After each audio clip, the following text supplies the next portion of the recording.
Hello mga mangring, kumusta? For today's video, I want to share my quick trip to Zamboanga City. Zamboanga City is known as the Asia's Latin City and also known as the City of Flowers. Alam nyo ba mga maring na ang Zamboanga City ay medyo malayo-layo mula dito sa amin sa Zamboanga del Sur. Kaya kailangan namin bumiyahe ng gabi para pagdating namin doon sa Zamboanga City ay madaling araw na. Galing dito sa amin, alas 5 ng hapon patungong Pagadian City. Mula Pagadian City, alas 10 ng gabi patungong Zamboanga City at mga around 3 AM nakarating na ako sa Zamboanga City Bus Terminal. Dahil madaling araw pa, kailangan kong maghintay hanggang alas 8 ng umaga. Kaya nag-ikot-ikot muna ako sa kanilang napakagandang bus terminal. Naglakad-lakad muna ako. Kunwari, kasama daw ako sa mga nag-jogging.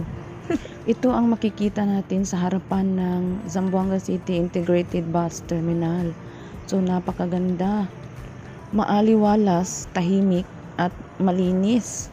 Medyo nawawala ang aking antok mga maring. Mas maaliwalas siguro pag mayroon kang kasama dito. Ayun, may nag-jogging.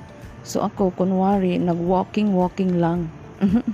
Anyways, why it is called the City of Flowers?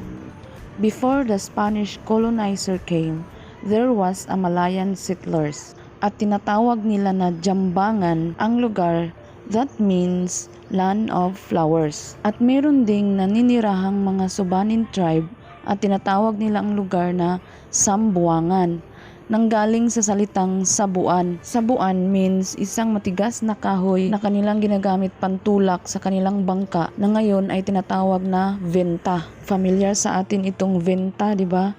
Dahil sa Zamboanga ito nag-originate. It is the traditional paddle boat with multicolored sails used as their means of transportation to other islands. It is the most recognizable cultural icon of Zamboanga City. Hanggang sa dumating ang mga Espanyol at nahihirapan silang i-pronounce ang Zamboangan kaya nagiging Zamboanga. And also, bakit nga ba tinatawag na Asia's Latin City ang Zamboanga? It is because of the strong presence of the Hispanic culture before. Hanggang ngayon, nananatili ang impluensya ng mga Espanyol noon. Kaya tinatawag na Chavacano or Zamboangueño ang lingwahe ng mga taga Zamboanga City. It is the mix of Spanish and native language of Zamboanga City. La Ciudad Latina de Asia or the Asia's Latin City. Kaya hanggang ngayon, nananatili ang lingwahe at terminolohiya dito sa Ciudad de Zamboanga.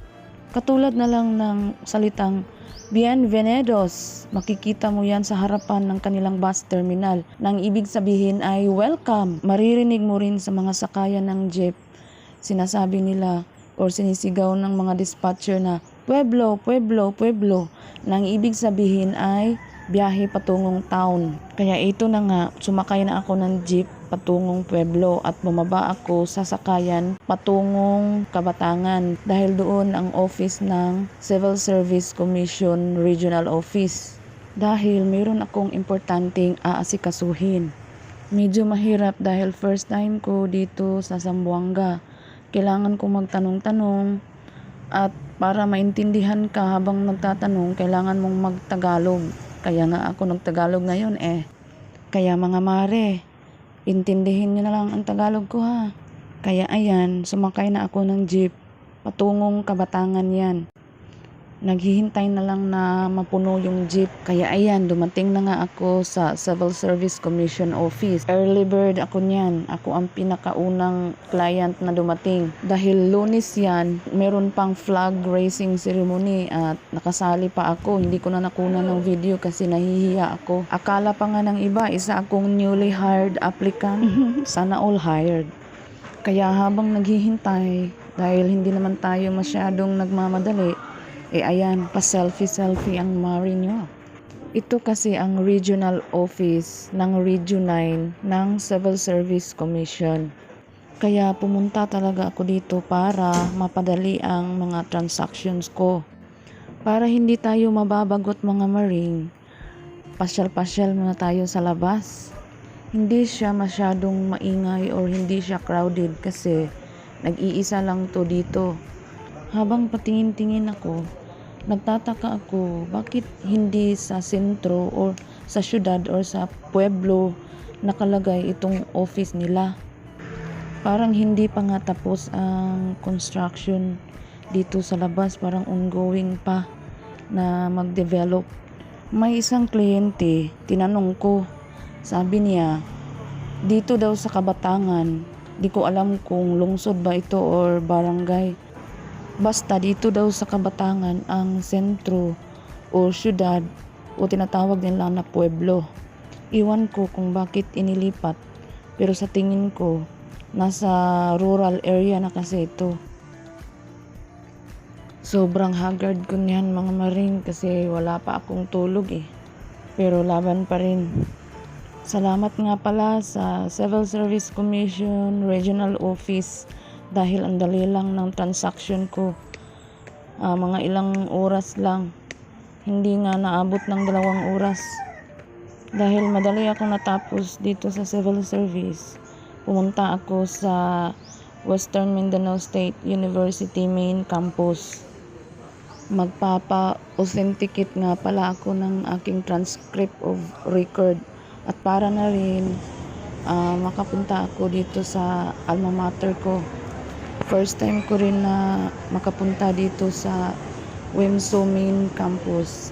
Dahil pagod, gutom, inaantok pa nga ako. Nagstay na lang ako dito sa registrar office hanggang sa matapos lahat ng aking mga transactions. Meron nga pala akong nakasabay pag uwi. Kumuha siya ng transcript of records niya. Pareho kami ng extension campus at magkalapit lang din ng lungsod na aming uuwian. So finally, mission accomplished ako. Muchas gracias. Maraming salamat sa inyong panunood. At naway hindi kayo mababagot sa pakikinig sa aking voice over na isang Tagalog at Bisaya ang accent.